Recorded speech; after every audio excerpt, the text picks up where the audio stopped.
This is a review of both single-player expansions for Postal 2. Apocalypse Weekend, released in 2004, a little over a year after the release of the original game, and the recently released Paradise Lost, a whole new expansion pack 12 years later. Here's the story. Postal 3 is so reviled, even by the developers running with scissors, so much so that they've decided to backpedal to Postal 2 instead. And I'm not taking the piss when I say that this was probably their best course of action. Postal 2 has a cult following, and Postal 3 probably destroyed trust that Running with Scissors is now trying to win back. Postal 2 is weird and unique. There's nothing quite like it, and it's a game I myself have a big soft spot for. For those who don't follow Postal 2, I do have a full review up that you should probably watch before this one. Unless you think a review is best watched like in context, in which case I'm sorry so few people cater to that need. This review is only going to cover things unique to these expansions. Paradise Lost was not the first step in winning back fans, however. There have been numerous free updates ongoing for well over a year at this point. Tons of new content preceded this, including new weapons, holiday events, extra difficulty settings, greater NPC variety, and voice clips backported from Postal 3, plus Postal 2 and Apocalypse Weekend were merged into Postal 2 Complete, so it basically fulfills the purpose that the Week in Paradise mod once did. I decided to replay Apocalypse Weekend and review it in preparation for Paradise Lost. This was also so I could go over both single-player expansions, and experience the update in Apocalypse Weekend weapons in isolation from the additions in Paradise Lost. Plus, up until this point, I had only beaten this game once beforehand, and I wasn't a fan after my first time through, so I decided to see if the second time's the charm. So, spoilers for both expansion packs ahead. Apocalypse Weekend opens with the dude in hospital, following a minor head-on collision. Oh, get well cards. And I've only been here overnight. Let's see. Get well soon, P.S. We're repossessing your trailer, signed Acme Repossessors. We hope you'll soon be through this troubled time and back on the road to happiness and health. P.S. Unless you pay your outstanding license fees, Champ will be put to sleep tomorrow night. Love, the Pound.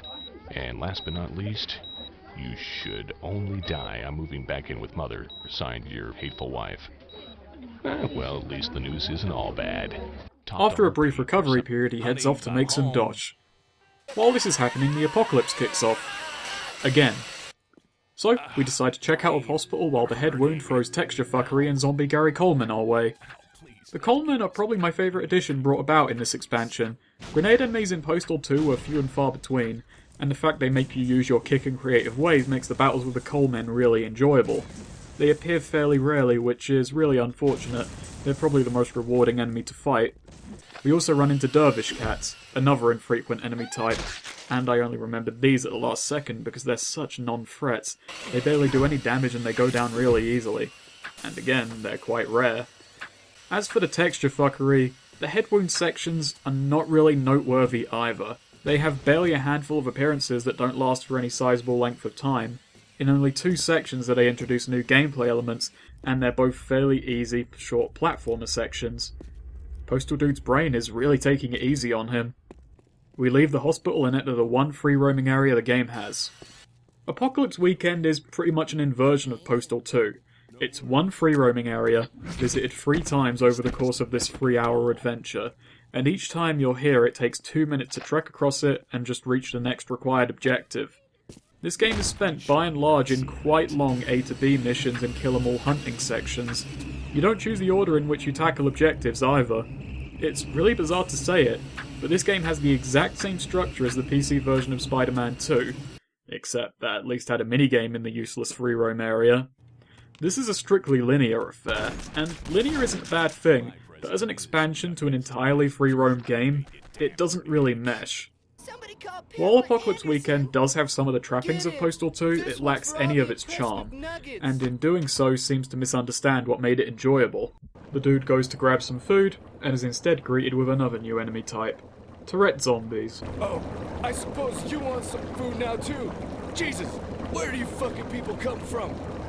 They're zombies, but they swear. They're a bit like me, only they have a bit more life in them. In gameplay terms, they're also a non-threat, and sadly not terribly enjoyable to fight. Their ranged attack is nigh worthless, their melee has no punch, and killing them has no impact to it. You need to burst their head, which limits your options to fighting them with a shotgun or a sledgehammer. Whilst these are the more enjoyable weapons, the fact they are so easily bypassed means I'd rather spare the time and jog on. It's not just the lack of challenge as to why I just skirt around them. The zombie coalmen are also easy, but fighting them is entertaining, and you have options when you fight them. You can kick their grenades back at them at some risk to yourself, saving ammo in the process, or just shoot the buggers. With the zombies, it's just bust the head or bust. After killing a few zombies, it's decided we're perfectly capable of killing cows as well. Now pay close attention, son. We found that the most effective and entertaining way to dispatch a cow is with this here government-approved sledgehammer. Alright, yeah, I find that line funny. So we go about a much too big and strangely hilly pasture, fucking up livestock while under attack by some people who disagree with the whole situation. Then we run out of money for the pigeon mission. Wow, that was the most incredible thing I've ever done. A damned shame. Vince gives us a ring, and tells us to go fuck up a video game publisher and get their gold copy back.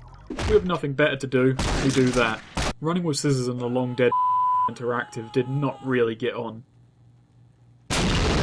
This also features our first boss fight. It's a rocket launcher enemy with a fuck ton of health, and not enjoyable besides. Huh. I didn't make the connection, but I complain about a rocket launcher enemy in the next game as well. Well, get excited for that. As thanks for our efforts in murdering a bunch of publishers, we go and sleep at the Running with Scissors compound, and awake to a hearty breakfast of killing a ton of zombies.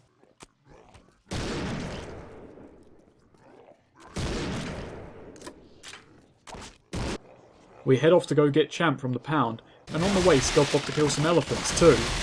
Vince rings us up again and asks us to repeat the publisher's office mission, but this time we should blow up the office at the end instead of their boss.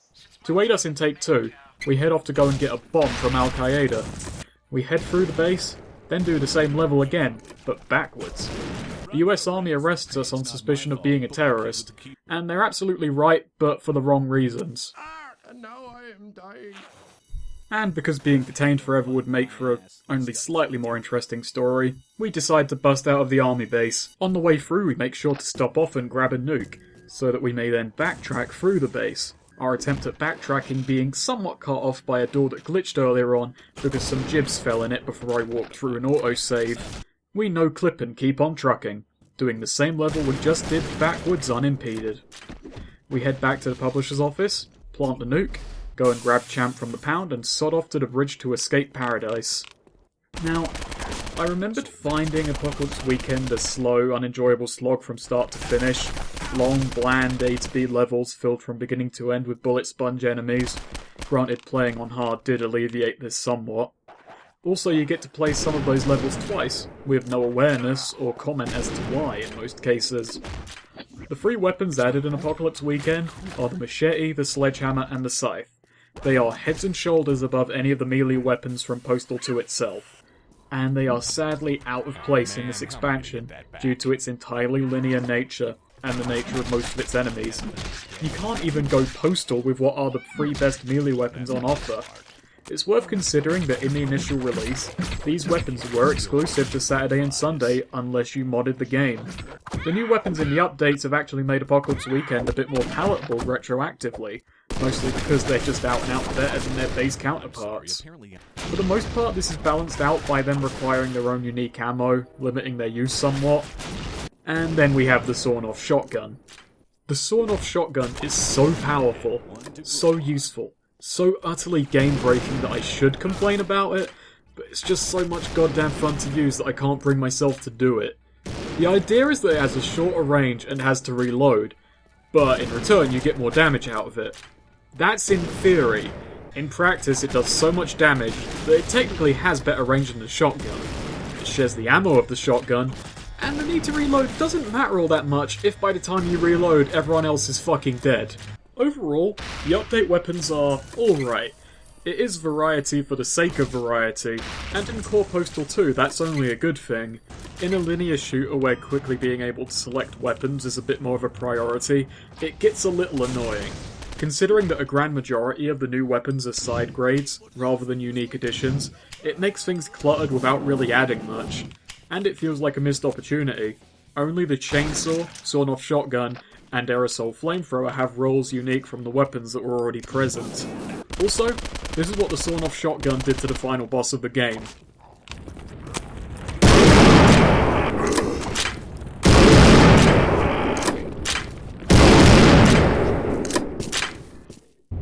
Then the dude fucks off as the town of Paradise is nuked. Give it a few years and Postal 3 happens. Give it a few more years and more Postal 2 happens. I regret nothing. So, yeah, this Apocalypse Weekend review is going to be relatively quick, because aside from consistent boredom, it doesn't really bring anything to the table. It's not bad, it's worse than that. It's average. It does nothing noteworthy for 3 hours. It misunderstands what was enjoyable about Postal 2, and then it goes full speed ahead from that misunderstanding. I didn't even feel like experimenting with weapons or exploring stages, and if I wasn't recording I wouldn't have bothered. The sawn-off shotgun was the only thing I had fun with, and that's because I could break the game over my knee with it. Even if you enjoy Postal 2, I can't see any reason to play this game. Even when going into Paradise Lost, I felt like I gained very little from playing this. Give or take 2 seconds after the end of Apocalypse Weekend, Champ jumps out of the car and chases after a cat, and the dude crashes trying to go after him. During an 11-year-long coma, Postal 3 is told to fuck off in the most forward insult I've ever seen to another video game. Trapped in the inky blackness of his mind, the dude suffers terrifying, frightful images of a future gone wrong.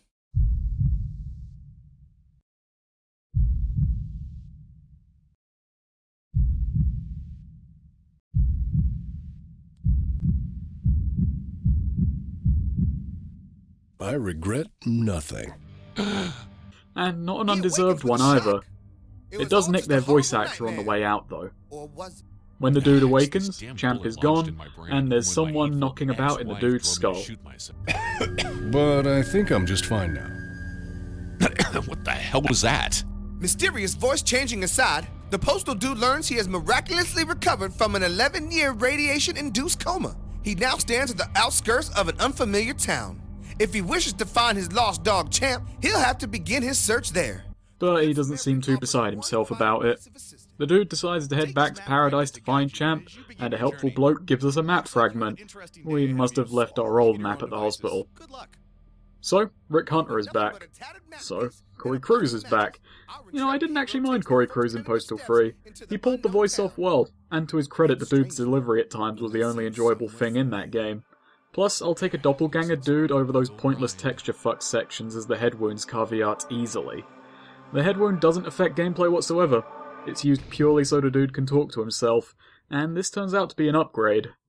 So, if Apocalypse Weekend is an inversion of Postal 2, Paradise Lost is more like a remix of it. It follows the same structure and hits many of the same notes, but plays with the formula in interesting ways, and makes a couple of additions all its own. You play Monday to Friday. Each day sees new sections of the map open up, item drops are shifted around, the police presence gradually elevates, and we manage to piss off more and more locals. It's worth noting right off the bat, if you enjoyed Postal 2, you will more than likely enjoy Paradise Lost. If you did not, this is not going to bring you on board. This expansion pack is first and foremost a love letter to its source material, however self-indulgent that may be. I don't mind because I find it fun. Paradise Lost also pulls off something that both Postal 3 and Apocalypse Weekend kinda fucked up. It has a straightforward story, and it manages to maintain that story without compromising the free roam gameplay. Hey, have you caught sight of this dog recently? It's horrible! Strange. Maybe someone else can clue me in. So, being new in town for the second time, we wander around, asking about Champ, and the reaction is generally not favourable. Hey, fuckhead, are you just gonna run around screaming if I show you this picture? The horror! What a surprise. As personable as ever. We check out animal control. Welcome to Creature Control Center and Pets. What can I do for you? Yeah, I'm searching for a herd of ostriches. Been missing for about 17 years. No, that's not it. I've been searching for my lost dog. But that goes about as well as expected. Then we go and grab some fast food, because I imagine 11 years out cold cultivates one hell of an appetite. Again, it goes about as well as expected. At least we leave with more food because of it. With nothing pointing us closer to Champ, and with Dude not wanting to replace him with way cooler cyborg chimps, We instead visit the wise man, and we get our backstory. Bitch, you're not just talking to a wise man, you're talking to the wise Wang. Champ has turned into a giant demon dog, and if we want to get at him, we're going to need the help of all the major factions in town. And to get them on side, we'll need to do some chores for them. And it will all culminate in going to hell. Cheers, Crotchy.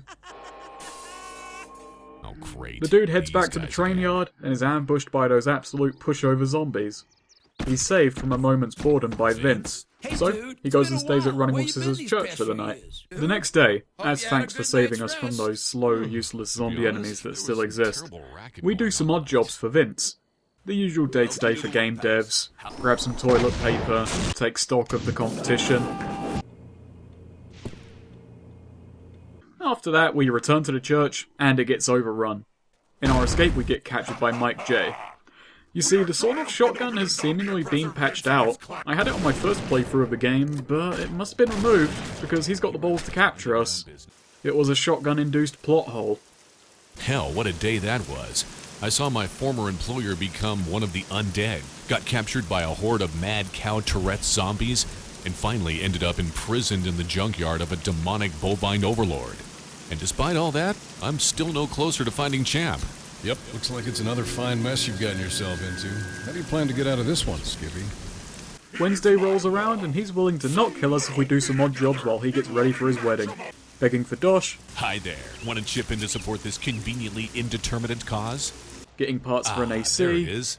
grabbing some shit so Mike J can milk himself, usual laundry list of wedding prep. Hey you, how about offering to help some poor unspecified group of today's society? It's also here we get our first boss fights. Both dudes get bored of begging for cash and instead go and ask Zach Ward for a donation. Am I not getting through to you? Here's a hint. Go see Zach Ward. We turn up, he says Army of Two The Devil's Cartel is a good game, and we shoot him a million times over it. The gameplay probably says why it's not an enjoyable fight far louder than I ever could. Just kidding.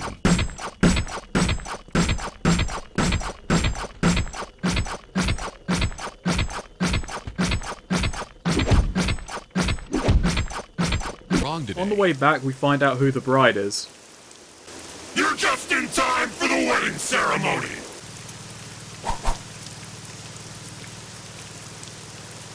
Oh my god, it's my hateful ex-wife, and she's thin. That's right. I was able to lose the pounds after I left your sorry ass. It doesn't end well, and Mike J doesn't seem to know how to process this.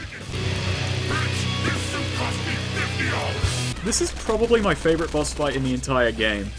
Ward was an awkward damage sponge who you couldn't really dodge. At least here there's some back and forth, and she can be beaten non-lethally if you bait her into destroying the cakes. Mike J seems to be more forgiving overall, as we're only kicked out, and he'll get zombies to try and kill us later. And all zombie kind will condemn you for all eternity! You know, I think I'm just fine with that. We head outside, and we're instantly held up by midgets.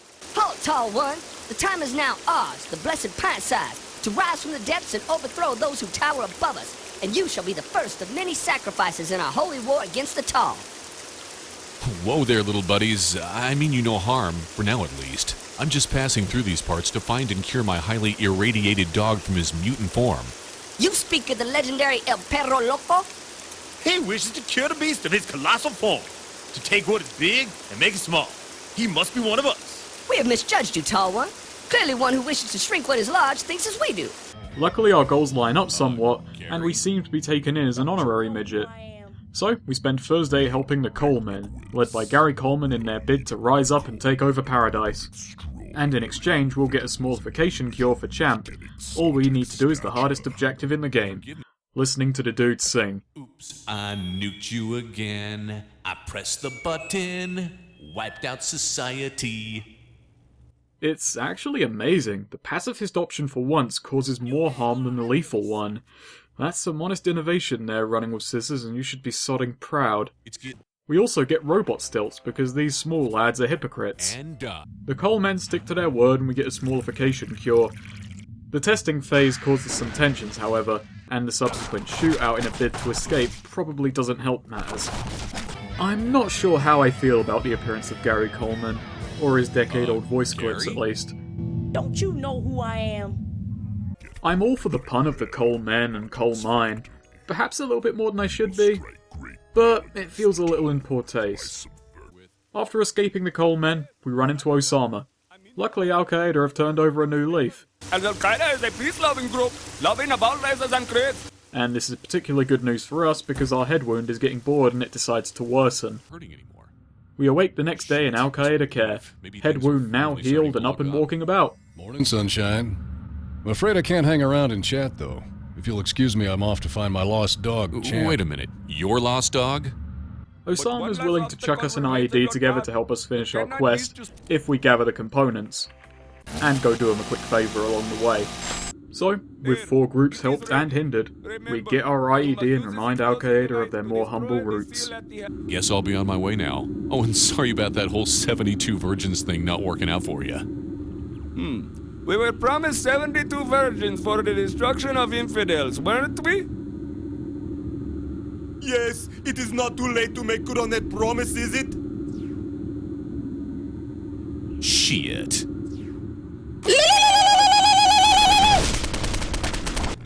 And with that, we head off to blow up the hellhole. So I finally got directions to find Champ, a syringe full of a dubious chemical to cure him, and an improvised explosive device to blow the seal that will lead me there. I should be getting out of here with Champ in no time. So, it's a pretty lightweight story, and that's all it needs to be, and it's definitely more than I expected, but it pulls it off well. I do very much like the switch of the dude doing jobs for other people for a majority of the game. It maintains the feeling of doing tedious jobs gone wrong, but opens it up to weirder opportunities without making it feel forced. And it never becomes too wacky. It gets pretty fucking weird, but I never felt my suspension of disbelief shatter. You there! The dreaded undead oppressor! I need your help! I have just met the true love of my life, and we are set to be wed today! Our marriage will be beautiful, but there are still errands to be completed before the ceremony! This approach also leads to more dialogue, and with that, more jokes. Much like before, the humour is still hit and miss, but I got more laughs out of this than Postal 2, 3 and Apocalypse Weekend combined by quite a large margin. With my life-giving man milk!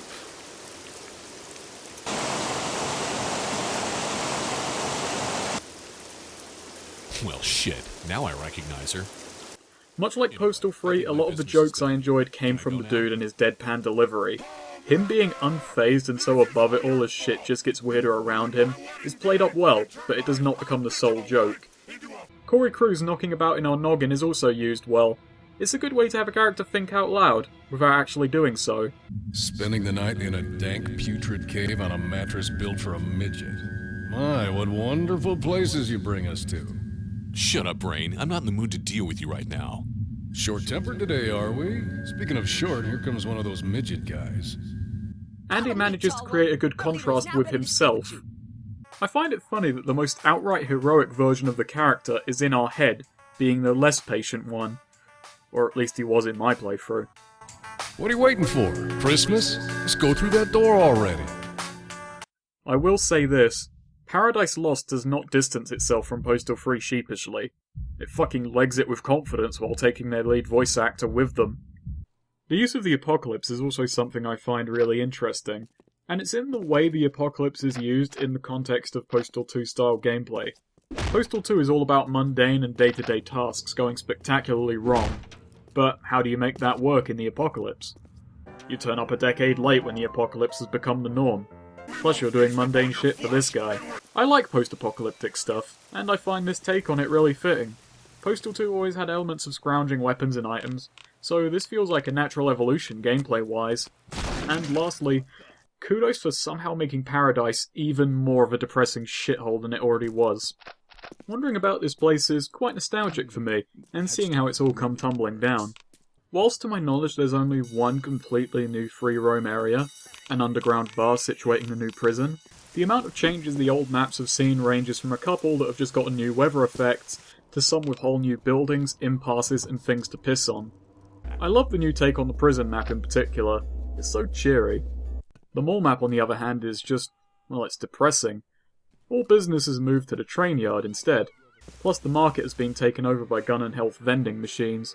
Sensibly enough, the maps feel a little bit sparser when it comes to health items and weaponry, and quite a few old spots to get ammo are now barren. I was still able to stockpile pretty reliably, however, and the addition of these vending machines meant I was rarely wanting for gear. The old way of buying things feels a little bit token outside of missions thanks to this. Still, at least I can buy old souvenirs of Postal 2. Daddy said only he could touch me like that. Daddy said only he could touch me like that. Alongside the vending machines, we get a few new toys to play with. The lever-action shotgun, firstly. I feel it doesn't actually add much. It's a problem shared with a few of the update weapons. It's a side grade that doesn't actually fulfill a new purpose. It does have a bit of a longer reach, and I did end up using it more over the regular old shotgun because it looks nicer in that. On the other hand, the revolver is a pretty good addition, and it's handled well. Ammo is suitably scarce, and in return it packs a wallop and definitely feels like it. Its unique ability is enjoyable, practical, and creates a good balance of using up already limited ammo, so you can get a few guaranteed kills. Plus it's just plain fun to watch and use. The new melee weapons don't really outclass any of the Update or Apocalypse Weekend editions. There's a dildo in case you want to smack someone with a dildo, a katana in case you want to slice people up with that. You can't throw either of these, so fake knob chucking is off the cards, sadly. We do get a weed whacker, and yeah, I'm down with the weed whacker.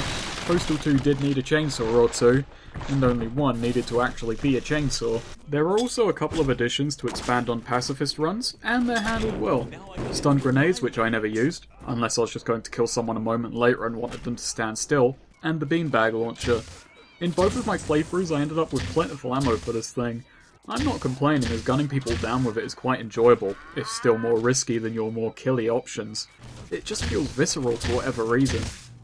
The core game did not have a great many non-lethal options that were outright offensive, and I feel these two would make pacifist runs a bit more enjoyable without turning the whole thing into a cakewalk.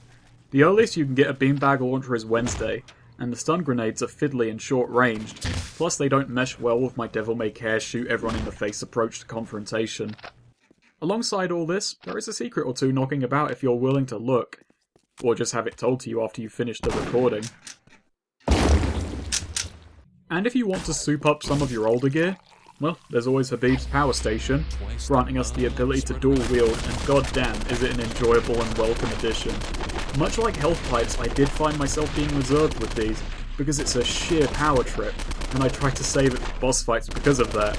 But cutting loose with dual M16s is something Postal definitely needed. The addition of boss fights did change up the way I used items a fair bit in comparison to Postal 2. Beforehand I'd use them whenever I needed one. Boss fights made me feel that every health pipe, catnip and energy drink used was a loss that could have aided later. It adds a bit of resource juggling and makes the gameplay a bit more thoughtful without sacrificing the pacing and catharsis of the regular missions. While I feel there could have been more varied options with the new equipment, what is there is definitely not bad. After all the additional weapons that have already been added or ported over from Eternal Damnation, it would have been a tough act to follow. This somehow, and purely because I said so, brings me to the missions. The day-to-day objectives are for the most part good, however I'd argue not to go straight from a playthrough of Postal 2 into Paradise Lost, as a lot of old objective types and a few old locations get reused. Generally this is done with a twist or a bit of awareness, sometimes this is not the case. The earliest example is right out of the gate. Going around asking about Champ is a new take on the petition signing objective, and I really like this objective and the way of setting up the story. Later on we beg for money until we get bored, and then you go fight a boss, or you tough it out. In the case of asking about Champ, you can't fail when you prompt someone, and the second time gives you an early out as the lethal option. Video game queuing technology has advanced leaps and bounds in the decade since Postal 2. Number 8. Hey! I'm calling the cops! Please, help yourself to our vast array of condiments. Get out, you 10-second music loops and ticketing systems have made virtual waiting more difficult than ever before. GTA Online still has you beat as far as waiting goes, however. Buying your way through objectives is a bit more difficult. Yeah, can I finally buy those chemicals now? We know you have many choices when it comes to your chemical needs, so we thank you for shopping with us. That will be $1,000. You've got to be fucking kidding me. I spent 10 minutes waiting for the opportunity to fork over $1,000, when I could have just killed all of you. Well, sod it. You bought your workers 10 minutes of life. I'm going in and keeping my dosh. The toilet paper mission was impressive. This is a new and unique way of fucking with the player. Hi there. I'd like your finest roll of ass wipes, please. There's also the case of one mission requiring you to give up your guns as part of the non-lethal option. This objective is on Tuesday, so while you have time to gain them back, it's an interesting take. This time you have to milk cows, and zombie cows too. I never knew milking cows could have so much tech, and I never knew that I could take away something I learned in Apocalypse Weekend and actually put it to use. The levels are a mixed bag. While there are a few new stages, and a couple featuring new creatures to boot, a few old locations are just reused without comment. You do the brewery stage from Postal 2 backwards, have a second go at the police station, and the post office is now a bandit hideout. At the least it has a boss fight, and a turret segment that's a goddamn blast. The new stages do help in keeping things interesting, but it's a little draining playing the expansion 10 years on and seeing old levels recycled, without any notable change beyond the place looking a bit more worn down. Or merry. The new stages are for the most part fine, though they can be a little bit dull in both looks and layout. Most of the places feel a little bit too big for their own good. This is a really backhanded compliment, but there is something I find fascinating about the stages in Postal 2 and its expansions. They are both bland and nonsensical at the same time. Somewhat grounded in reality, but the scale of everything feels off, and the hallways are occasionally broken up by incredibly brief, very easy video gamey gimmicks, save for one certain brewery trap that I have to do again. For the most part though, these traps are so easy and infrequent that you wonder why they're there. Like, one bloke just really felt there needed to be a laser here. It leads to some odd level pacing. Gunfights, sparse hallways, tiny trap, more and more gunfights then end. The only stage I feel worked completely was the escape from the coal mine. It had action, platforming, exploration, and interactive set pieces all in pretty good measure. It was varied and actually pretty exciting.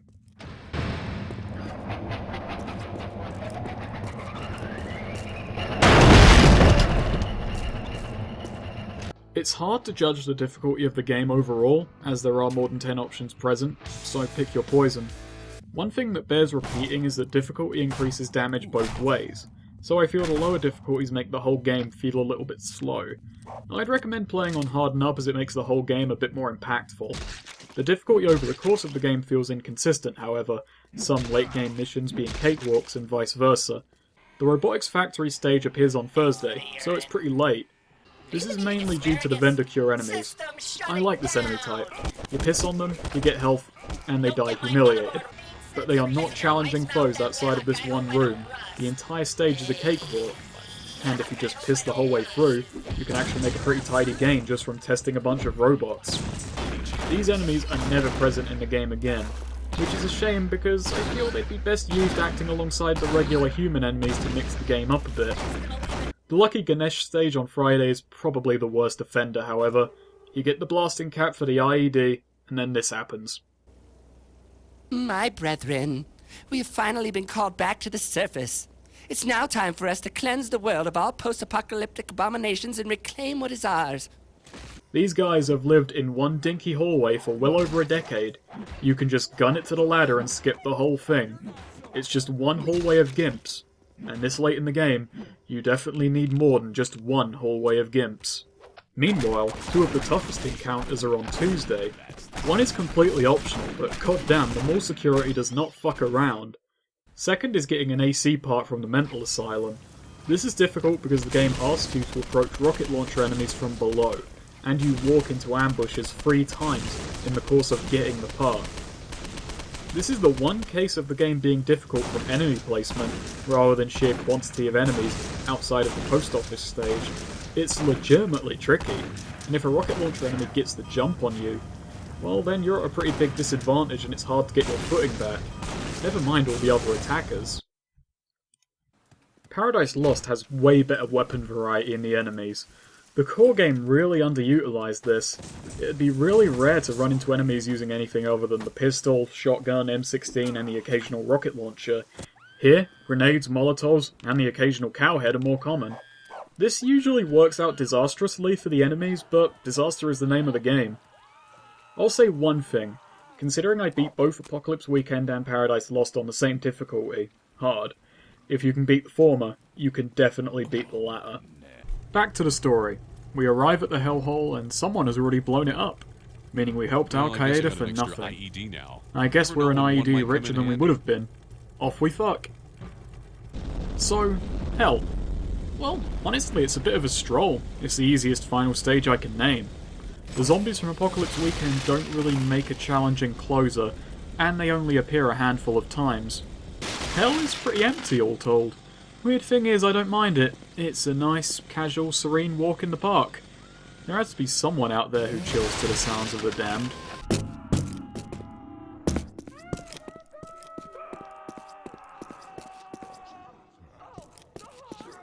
Then we find Champ, and it's no longer a stroll. It's a three-stage boss fight against a shrinking hellhound. After we do all the heavy lifting, other dude finally turns up for a custody battle. Now, if you don't mind, I'll be taking my dog and leaving. Your dog? He's my dog. No, he's my dog. He's my dog. And the winner of this battle makes herself known. Oh, great. It's the bitch. You know her? Know her? I was married to the hag. What do you think you're doing here? I don't remember giving you custody of the dog. Actually, dear, I don't think we ever got that divorce. That's right. In that case, until death do us part. Yeah, I have no idea what the dude was looking at, but it must have been fucking fascinating. So, it's rounds 2 to 4 between dude and bitch. And between each round she gets bigger.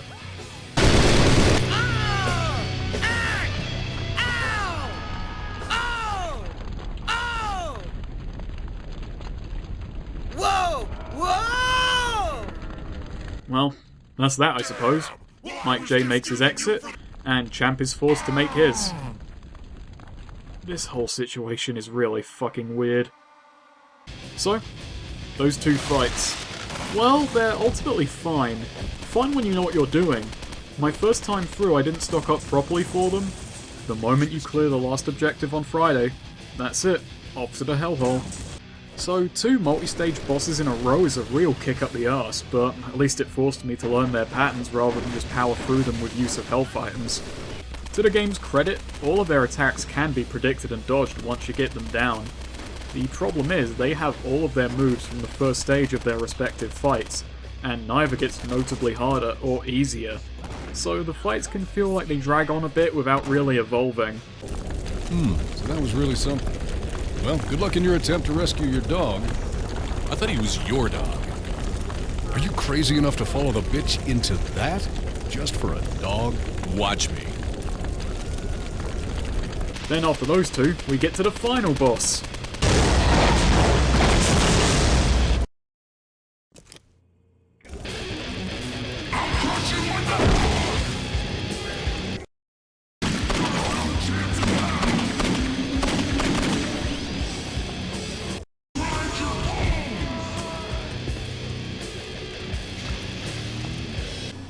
A fucking bullet sponge supreme. I do not like this final boss. It definitely earns its place in terms of difficulty. It's just that there are so many ways to die instantly, sometimes through no fault of your own. Bear in mind, she takes more than 5 minutes to whittle down, and in that time you can be wrecked with very little comeback. And the game has a habit of crashing after she has been beaten. These instant deaths are not intended, and seemingly they are being patched. Also, the crashes are most likely not intentional. You know, I have a feeling these fast food dropping skeleton enemies were meant to be in the hell stage itself, but they turned up a bit late. That's the problem with skeletons, they're bone idle. Also, dual wielding rocket launchers is not all it's cracked up to be. This fight really drags on too long for how comparatively uninteresting it is. With bitch beaten, the dude finally gets round to the divorce. Other dude turns up to open a gate, proving he's not a bad bloke. Then the cutscene audio failed. Long story short, they have come to an understanding. And while I liked it earlier on, I kinda feel the two dudes thing was underutilized. I spent the whole time waiting for a boss fight that never came, especially because he spends most of the time in your head bickering at you. Oh well, Back on the surface, we've caused the apocalypse. Again. Again. Again. The apocalypse is way better this time around, however. For one thing, 5 more boss fights await you. Somebody shoots it off. And that's where I go. They're all optional though. It's not just that though. The apocalypse itself actually feels more like a punchline to everything that's happened over the course of the week. Every major faction has been pissed off, radicalized, armed with robot stilts, or overrun with zombies, and now they're all pissed. Last time, the apocalypse could feel like it was just dropped on you. This time, it feels like a big payoff. There are also 2 endings. You get the good one by going after the 4 faction leaders, and you get the bad ending by just getting out of Dodge. I have gotten both endings, and I'll say this. I think the bad ending is actually the better one. And so, the Postal Dude and his loyal companion Champ, as they took one last look back at the town that challenged them this long week, they knew there was something to be learned from their experience. They came face to face with a true demonstration of the tenacity of the human spirit. I sincerely hope this review backs up that claim, because it's true. It really is. Play the game yourself and find out. It's not just fatigue after the final boss, it feels a bit more climactic and like a more natural ending. Dude got Champ, he got the fuck out. The extra fights are a little weak besides. You repeat the final boss from Apocalypse Weekend, you repeat the Zach Ward fight Gary Coleman, who's just a regular bloke with a bit more health. You fight Osama, who's a regular bloke with more blokes and more health. And you fight Vince, who's just a regular bloke with more health. The ending you get for this feels a little bit tacked on, and while I didn't expect closure, it lacks it compared to the fuck off ending. And so, with the defeat of the last faction leader, the last obstacle standing before the Postal Dude fell. With none left to oppose him, he would become the ruler supreme of this lost paradise. He was no longer a mere man or dude, for he was forever to be revered in the eyes of the people as the Postal God.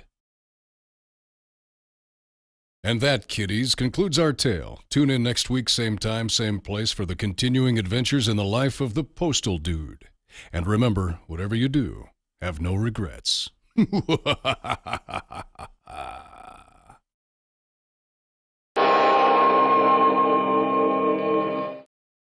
I did not follow Paradise Lost's development so that I could ultimately be surprised by it, and very early on in my first playthrough, I was worried that it would just repeat everything Postal 2 did without trying to change anything, and that cleared up the deeper I got into it.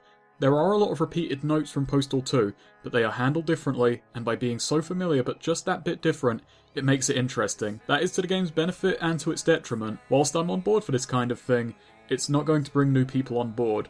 It bears repeating. If you like Postal 2, then Paradise Lost is built for you. It's a love letter to a cult game. If you don't like Postal 2, this will do nothing for you. It gets a lot of the same things right that Postal 2 did. It's still cathartic, still fun to shoot things up, and the increased weapon variety does lead to a much expanded game. And it gets a lot of the same things wrong that Postal 2 got wrong. The big overworld is nice to have, and it's what separates it from Postal 3 and Apocalypse Weekend, but if you're just clearing objectives and don't want to go postal, then it gets in the way of you completing the game. Objectives are still spread very far apart.